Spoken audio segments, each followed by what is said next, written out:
Well, hello, friends. Here we are again in the wonderful world of Mardek. Last time we finished the grand adventure and slayed the dragon and saved the princess. And now, our intrepid heroes back in the real world, where they are just children and they need to go home. It's getting late. And so we travel from the hero's den to Gosnor. We can take a quick gander around town. Here we have the church and medium priest Galavar. You see, it's medium priest because you always hear things of priests and high priests, but what about the medium priests? Anyway, I don't need to explain the jokes here. You get it. Hello there, lads. May Yalort not smite you this day. Can I be of particular assistance? And we can either ask him to heal us, classic fantasy setting, churches heal. And who is this Yalort? Surely you jest, children. Everyone knows that Yalort is the one true deity and our eternal benefactor. He is the eternal dragon who created the world and grants priests such as myself magical power. You should know this, children. Well, I was just being silly. Yes, I thought as much. But no worry, a sense of humor is a good thing. That it is. And let's get some healing. By the powers of Yalort, your wounds are gone. Fare thee well, children.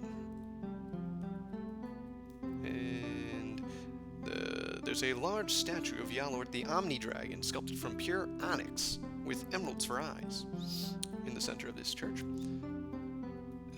And the color theme is green, for those of you just listening at home.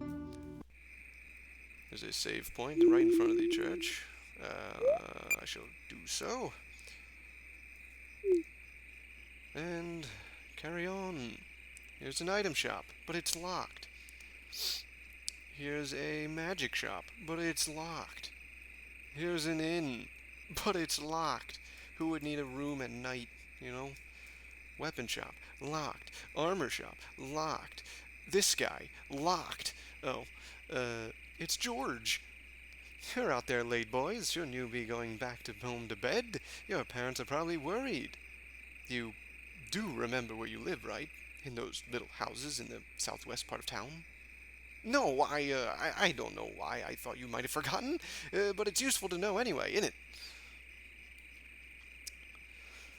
So, as our good friend George tells us, we must head to the southwest. But first we go north, because why wouldn't we? It's Bernardo the guard. Oi, it's the little boy or something. Shouldn't you be going home, sonny? And Marcellus, the other guard. Everyone else is in bed. Yes, before the sun's even set, I know. And here we are on the night shift, protecting these barracks from monsters, supposedly. This place has been here for years, though, and in all my time here, it's only been attacked once, and that was by a drunken gruel that passed down after knocking on the door once anyway. And the barracks are locked. The town locks down before the sun's even set. It's like 5 p.m. That's closing time. And what do you think this is? It's locked. It's also an accessory shop, but it's also locked. Here's a house that's also locked. And now we get down to the last two houses in this quaint little town.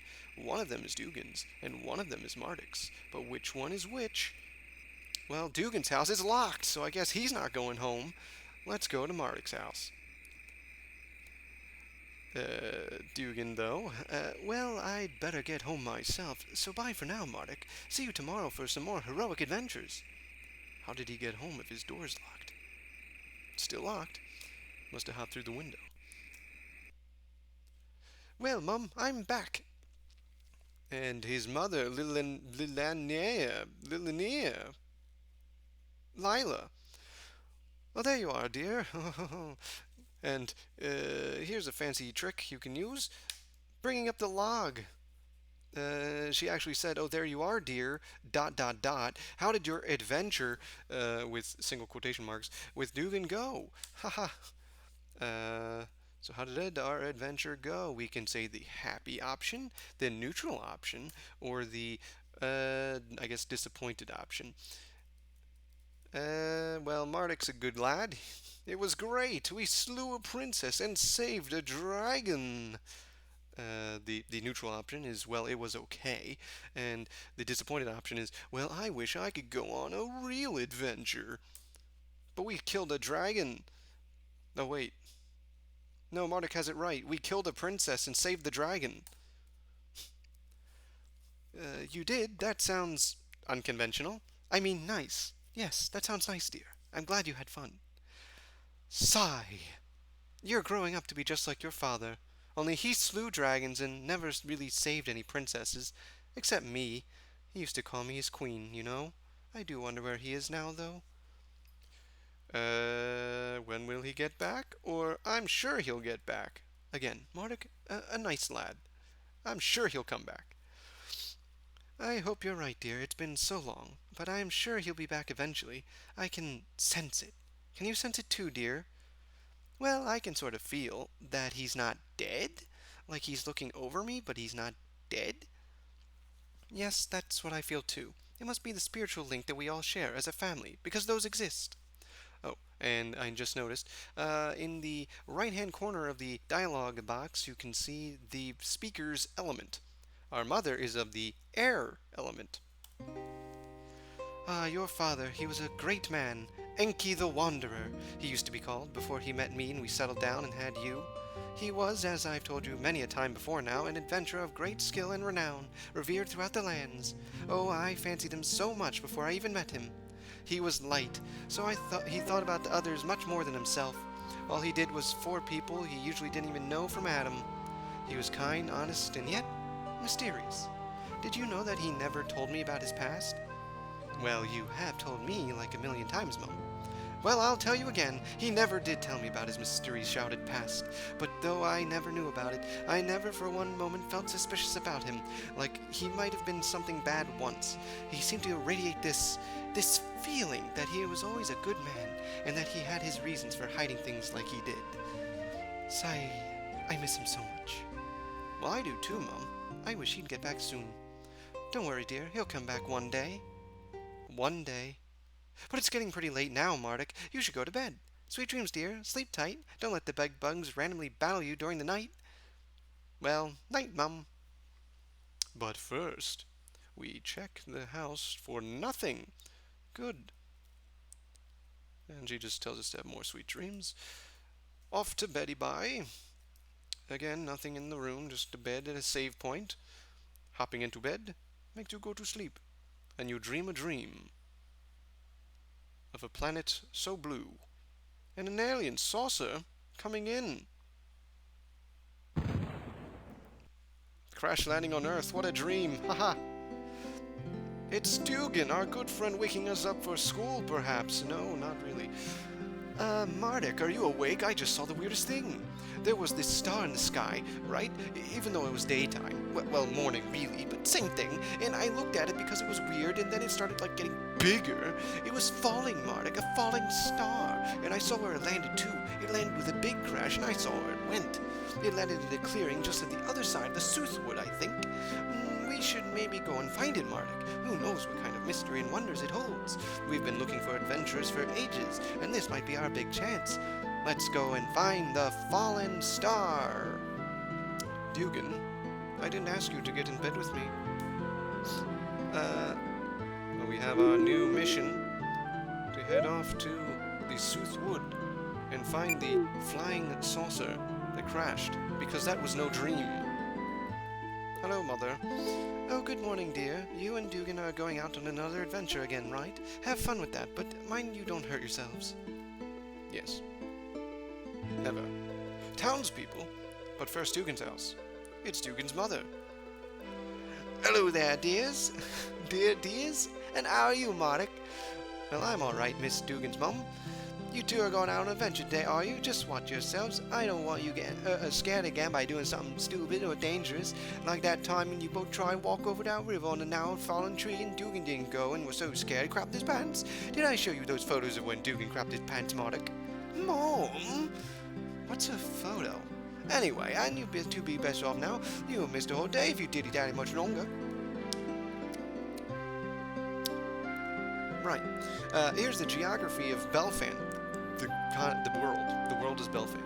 There are 4 main continents on Belfan, as well as numerous smaller continents and archipelagos. The continent of Hadris is the largest in the world, and most of the human cities and nations are here. Gosnor is on the southernmost point, on the northern shore of the Gulf, connecting Hadris and Fengu. Fengu, south of Hadris, separated by the channel of water, northern point, scarcely inhabited, terrain's desert, Aeropolis capital. Loth is Khan, north, colloquially northern wastes. It's perpetually snow and unexplored. The continent of Thradia exists in the west, but no expeditions have returned, so who knows about it? Ha! Also, there are crystals. The element crystals were created by Yalor when he made the world, and they provide Belfan with all of its magical energy and keep it alive. They consist of pure elemental magical energy, and as such have the power to grant people extreme power. For this reason, they have been sought by adventurers and villains alike. All the crystals are located around the gulf separating Hadris and Fengu. It is said that this general area is where Yalor came down to the newly crafted Belfan and breathed the gift of life into it. The fire crystal possesses the power of heat and flames. It keeps the world warm so that things can grow and thrive, and its power is harnessed every time a flame burns, magical or natural. It is located in a temple in Fengu. This is kind of a lore dump here, but it's interesting nonetheless. The water crystal keeps the waters pure and flowing and the rains pouring. It is vital for life on Belfan, and it is also responsible for man's rational thoughts, or so it has been said. It can be found in Hadris. The air crystal keeps the winds blowing and the air clean. The city of Aeropolis was built around the temple in which it can still be found. The earth crystal is responsible for the lives of beasts and plants on Belfan, and its energy keeps them growing and breeding. It is held in a sacred temple within the life wood in Fengu. The light crystal, being the physical manifestation of the goodness in man's heart, doesn't exist. No, it's the greatest treasure of Gosnor, kept within the castle of Gosnor. The location of the dark crystal is unknown. This is probably for the best, since it is the crystal most often sought by those who wish to inflict evil on the world. Golly. Hello, town woman. Did you see that weird star that seemed to fall from the sky and into the ground and over across the woods? In all my years, I have never seen anything like that before. Neither have I.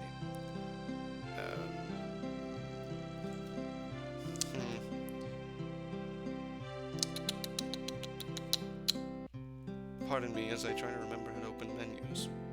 But I can't remember. I don't think I can at this point. Accessory shop. Lads, I know how much you like social frocks and aspire to be like him and all, so did you hear about his latest deed? Apparently he saved Aeropolis from a dragon or something. Isn't that amazing? Oh, I love that mighty man. He's so heroic, so manly. I'd love to one day just meet him and marry him and meet him and... Lads, you're still here? Go away. Leave me alone to my fantasies for a few moments. Oh, yes, you foxy man, swing that great sword. Oh dear, oh dear, oh dear, oh dear, oh dear. Child, help me. It's Jared. Hello, Mardek and Dugan. I bet you're going adventuring today again. I never get to go adventuring because me mom won't let me. It's married couple in locked house. Hello, boys. Welcome to our humble home. Make yourselves comfortable and stay as long as you like. I'm afraid I don't have anything interesting to say, though. Everyone's talking about some weird star that fell from the sky. Of course, I didn't see it because apparently I never leave this chair. And woman. Children are so rude these days, walking into people's houses uninvited, all willy-nilly, and talking to the people who live there no less. Well, I never. Who do you think you are, adventurers or something? Yes, we are. We are the great and mighty heroes, Mardek and Dugan. Here's an adventurer. Do all the children talk to strange adults in this little village? Scarper chum, an adventurer like me has nothing to say to you. Of course, of course. Bearded man.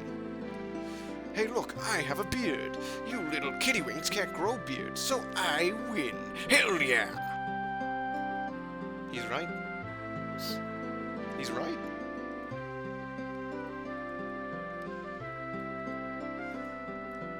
It's Jacques!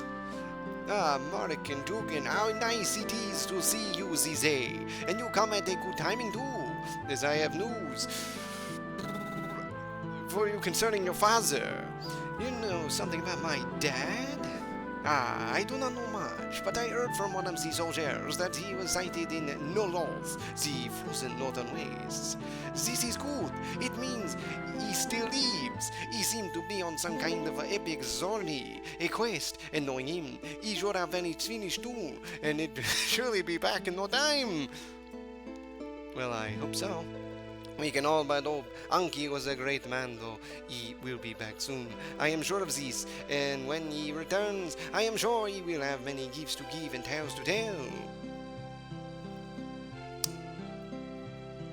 Never you mind what I just did.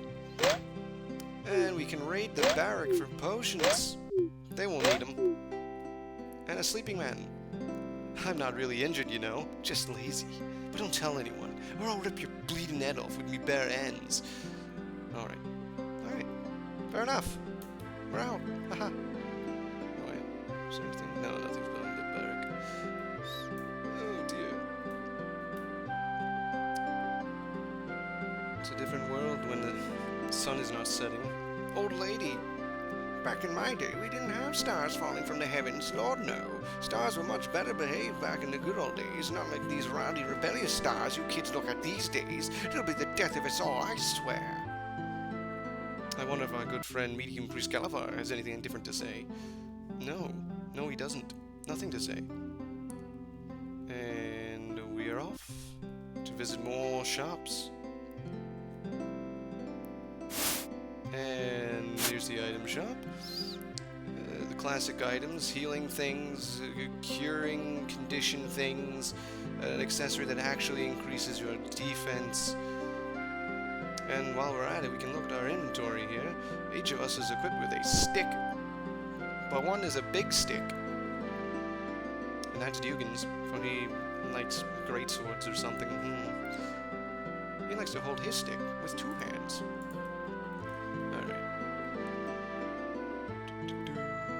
Here's a lady.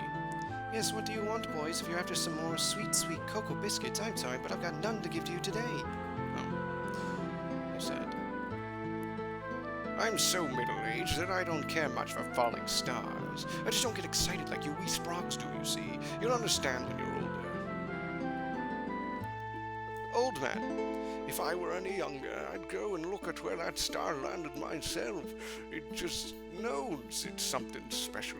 But since me old bones are too feeble, I'd never survive the walks through the woods. You little whippersnappers look rip round to go and explore, though. Tell me all about what you find when you get back. Will do, sir. And here's the magic shop. Hey, sorry lads, but I can't legally sell you any magic until you're a wee bit older. Come back in a few years, maybe. But here's a magic circle. Can't do anything with it.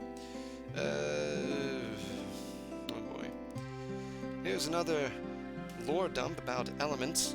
Though the elements all exist in a delicate natural balance, each one has an element that opposes it, an element that it must woefully submit to, and by the accord of magical laws of the universe. Fire consumes and feeds on air, air whittles away and erodes the earth, earth absorbs water, and water douses flames. Thus is the cycle of the natural elements. The moral elements being antipodes of each other. Antipodes? Antipodes of one another, polar opposites, oppose each other in a unique way. Light floods, consumes, and thus eradicates the darkness, but in turn, darkness puts out the light. These two elements are both strong and weak against each other simultaneously. Not much is known about the other element's traits, if indeed they exist at all. Is ether strong or weak against anything? We don't know. Though these elemental traits are most often exploited on the battlefield, they can cause influence in day-to-day life too. A fire elemental person will inherently, though unwillingly, be more submissive to a water element person, and that water person will be more bossy and demanding around fire people, exuding an unwilling and unconscious dominance. Such is nature. Everyone and everything in the world has an innate affinity to at least one of the several magical elements. People and spells are all mono-element, and their element determines their power, potential, and in case of people, their personalities. There are 7 known elements divided into 3 distinct groups. There are the natural elements, which nature is composed largely of. There are the moral elements, which are born from the essence of free will and the spirit of life and choice. There is also the odd spiritual elemental group which eludes many thaumatologists to this day. The four natural elements, fire, water, air, and earth, the moral elements of dark and light, and the spiritual element of ether, though ether's existence is largely considered mythical. Fire is the element of energy, devotion, passion, strength. Fire people are strong-willed, opinionative, confident, and powerful. They're driven and strive to achieve goals. They can be stubborn. Water is the element of intellect, calmness, beauty. Water people are often laid back and go with the flow. They're often good-looking, intelligent, and perceptive. Many have strong magical power, making ideal mages or wizards. Air is the element of adventurer, wandering, drifting, dreaming. Air people are dreamers, but they're floaty and rarely focus on one thing for long. Many travelers and wanderers and adventurers of the air element, living on the edge of the wind. Earth is the element of wisdom, common sense, and hardiness. Earth people are usually tough and practical, and most certainly down to earth. They are wise, understanding, trustworthy, honest, and reliable. They can be extremely devoted to a cause or a way of life, and are also good at solving puzzles. Light is the elemental epitome of goodness and justice. People with this element will live to do good, helping people whenever they can. They live for others more so than for themselves. They are the most helpful, kind, and caring of elements, and often become heroes. Dark is the elemental epitome of evil. Dark people are inherently self-centered and manipulative, often violent. They only do things to benefit themselves and care little for other people. They are the polar opposites of light. Ether is still a mystery, as it occurs so rarely as to be considered almost mythical. Not much is written about it, and what is written is not reliable. There are rumors of an eighth element, but that's all there are. Rumors. Myths. There's no evidence to support such claims. Stop talking about it. The personality traits mentioned for each element in this book are the most common for these elements, but by no means are only personalities such people can have. Good aligned dark elemental people are not unheard of. Take the adventurer Bernard Stormkiller, for example. Being creatures of free will, our destinies are for us to choose, not our inherent elements. And one last dump. Elemental traits can also come into play when it comes to love and sexual relationships. Your elemental affinity plays a large part in determining who you're attracted to, and how well relationships with others will turn out for you. Males, being the dominant gender, also like to be the dominant element in relationships. Thus they are attracted to females of the element that they are strong against first and foremost. Females, secretly lusting, being dominated, and ravished, are attracted to men of the element superior to themselves. So such matches work rather well. People of the same element can also work excellently together. Similarly, similarity at the most fundamental levels has many times been the cause for a great love blossoming and flourishing.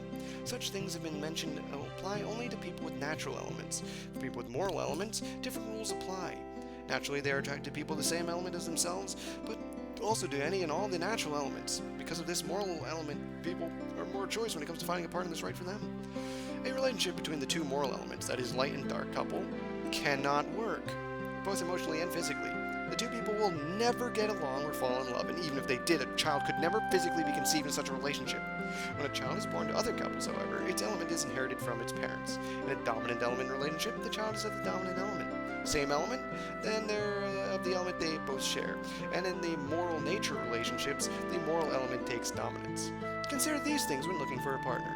Asking for someone's element before anything else is a great way of quickly getting an idea of whether anything will happen or not. Oh boy, you can tell it was written by a guy. Anyway, just a few more shops. So this episode's really more about just kind of exploring the town, getting a feel for the world. Here's the inn. Lots of people here. And the barkeep. Sorry, lads, but I can't serve minors here. Little kiddywinks like you shouldn't be interested in booze anyway. It rots your mind. But that doesn't stop it from selling like hotcakes. I sleep on bags of money at night. Yep. Another middle-aged man. It seems there are more people in this inn than there are houses in the village. And what does the mayor do about this? Nothing. The fact that Gosnor doesn't actually have a mayor has nothing to do with it. He needs to grow one, damn it. Off the mayor tree. Someone needs to plant one of those, yes. And his wife? Wasn't that falling star exciting? It was one of the most exciting, thrilling things I ever did see. Why, we didn't have any falling stars at our wedding, love. I would have wanted falling stars at my wedding. I didn't know you wanted falling stars at our wedding, dearest. Well, I guess you just don't love me after all, then. And here's a couple down here. I only joined the guard so that I could get this uniform. Chicks dig a guy in a uniform, like this one here. I'm totally scoring, and I'm so gonna get some tonight. Not that that's an appropriate thing to say to a child like yourself, mind you. And the woman? That uniform for the Gosnell Guard is really ugly. I mean, ew, that horrible vomit green color is so 10 years ago. I wear it for the retro look. Shut up. You see, she said that because she's wearing the same green color? Haha, but, anyway. And here's a trio sitting at this table. A young woman. Social Fox is hot. I want to marry him when I meet him, and we will have like 3 babies, and I will call them Corey and Brandon and Jenny Sue. Sweet. Hey, little Sprog, isn't Social Fox like totally amazing? I heard that once he was surrounded by like 1,000,000 monsters. No, 1,000,005. And he managed to slay them all with his eyes shut using only his leather codpiece. How amazing is that? Even though Social Fox doesn't have a beard, he's totally my idol. Did you hear about that one time where he was fighting the octopus of many swords, and he got all his limbs chopped off, but grew them back and used the old limbs to bludgeon the octopus to death? How brilliant is that? Well, we found the Social Fox fan club. Weapon shop. It's Derek, Dugan's father. Hello there, son. Out on an adventure again today, are you? Yes, Dad, I saw this star fall from the sky, so me and Mardek are gonna look for it. A star, you say? That's the thing that other people saw too, they say. Everyone's talking about it. If you find it, boys, you'll have to tell me about it. As it is, though, I can't come and see for myself. I have a shop to run. And speaking of which, I have customers to probably attend to, so, shoo you two. But, Dad, you barely ever have customers. Nobody in this tiny little village wants to buy weapons. Except us, but we're too young. But someone could come in at any moment, a weary and battle-hardened adventurer, just stopping by on one of his mighty quests, and he'll want good weapons and fast, and I'll be here to supply them, and he'll tell his friends, and business will be booming in no time. But, Dad, the weapons you sell here probably aren't very impressive to big adventurers like Social Fox, and adventurers don't usually have many friends. Sure they do. They have those, whatchamacallits, yes, they have those celebrations following them around all the time. There's always joy and festivities close behind them all the time, they say, and such festivities are always full of drunk people, and they buy anything. Well, maybe you're right. I don't know. Good luck anyway. Now, me and Mardek have to go and go on an adventure. Yeah, so I'll be back later. Bye, Dad. Okay, boys, have fun.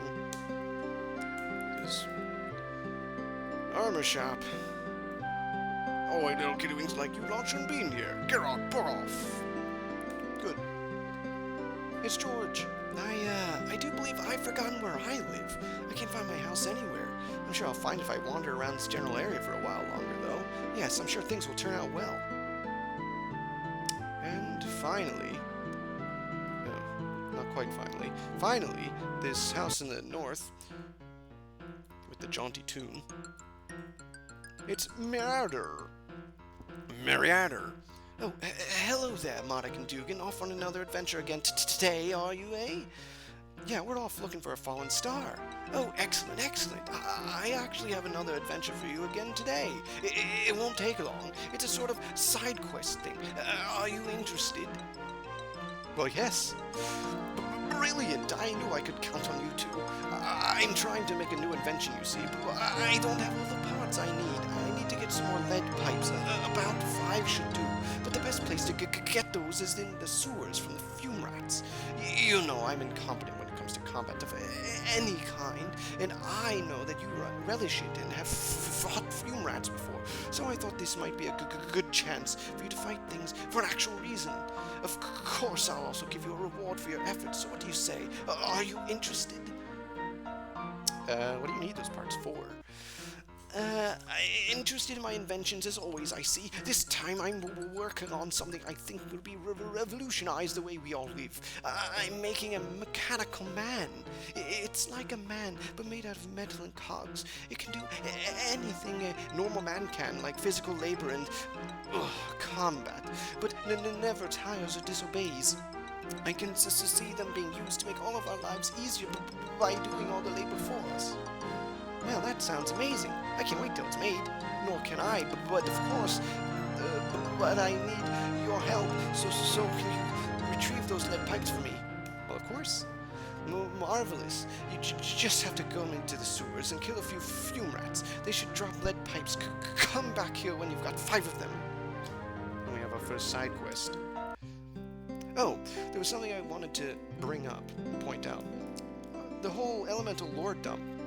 Just mentioned about how Dugan, not Dugan, but this is about Dugan, that the dominant element gets passed on to the child. Well, Dugan's mother, I believe I'm getting their mothers confused. Mardek's mother's heir, Dugan's mother. I have to find out before I look even more like a fool.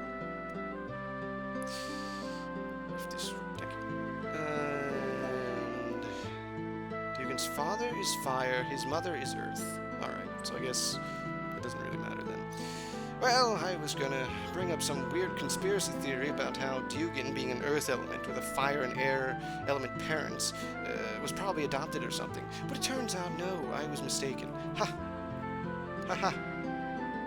Anyway, as this has drawn on long enough, next time we'll go on our side quest to kill rats of fume. And then, go see that fallen star or something. So until then, ta-ta!